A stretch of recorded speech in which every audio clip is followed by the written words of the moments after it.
Hello and welcome to Channel 2S, and welcome back to the 12 Days of Gunpla -1. I'm your host, Second Soundwave, and on the 5th day of Gunpla, we're looking at the high-grade Universal Century Efreet Schneid.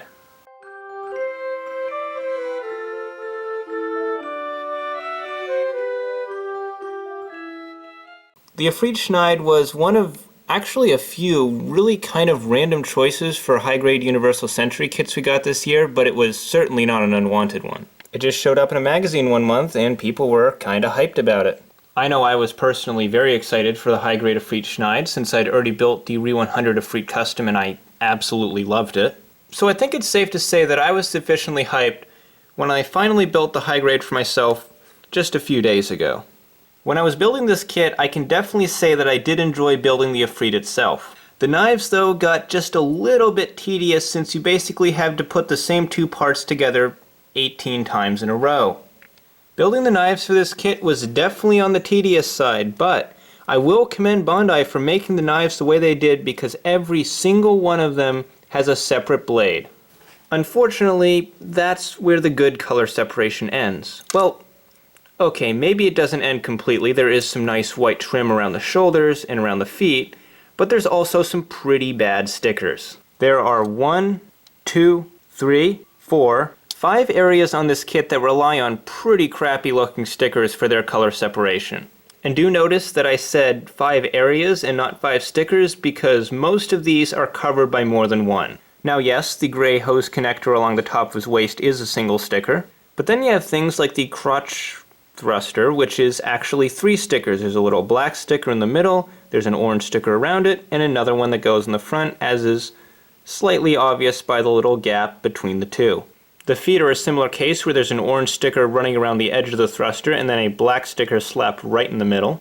And then on the back we have 2 or possibly 3. I don't remember exactly how many, but I do know at the very least that the gray stripe running along the outside of this vent is a separate sticker. Now yes, usually you don't see details that small colored in a high grade, but it does still feel just a little bit tacky. But aside from the terrible stickers, the general color and aesthetic design of this kit and just everything about how it looks is pretty awesome. Of course, you can't talk about the appearance of this kit without talking about the many, many knives that cover every inch of the model. Like I said earlier in the video, there are a lot of these and they're all separate pieces. This means that if you want to, you could theoretically take any of these out and stick them in his hands for a little bit of knife action. Just don't expect him to hold them very well. They are intended to be more or less cosmetic. Unfortunately, while they do make him look very cool, they do make him a little bit of a hassle to handle, especially the 2 here on his back skirt. I find that a lot of times when I'm holding the kit, I find just this general waist area to be a very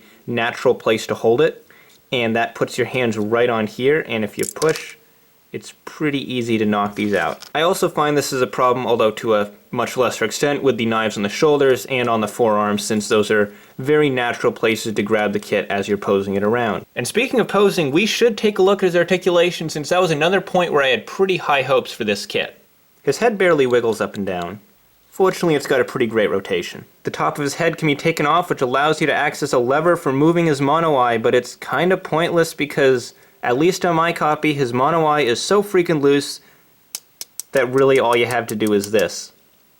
The shoulder pads go down and up, then the shoulders go up and around and forwards. Arm rotates, bends, and hopefully by now you've already figured out how Gunpla hands work. They do a whole lot of this. In a similar situation to the Re-100, his torso does actually have some nice joints in there. It's just you can't really do anything with them because everything's tied down by this big stupid hose. Skirts go up, up, up, up, and not up. I chose to separate the front skirt here. However, in this case, I would kind of recommend keeping them together because if you have them separated like I do, I find they tend to get kind of caught underneath the side skirts and that looks a little weird. The legs go forward, back, and out, and they rotate, bend. This is also pretty much the only place that's more articulated than the Re-100. Foot moves from here to here, and from here to here. When I got this kit, I was expecting it to be a more posable, more fun to handle Re-100, and it kind of isn't. It's very true that the knees are a big improvement over the Re-100 Efreet, but the ankles, and even to a lesser extent the hips, do feel a lot more restrictive. And that combined with the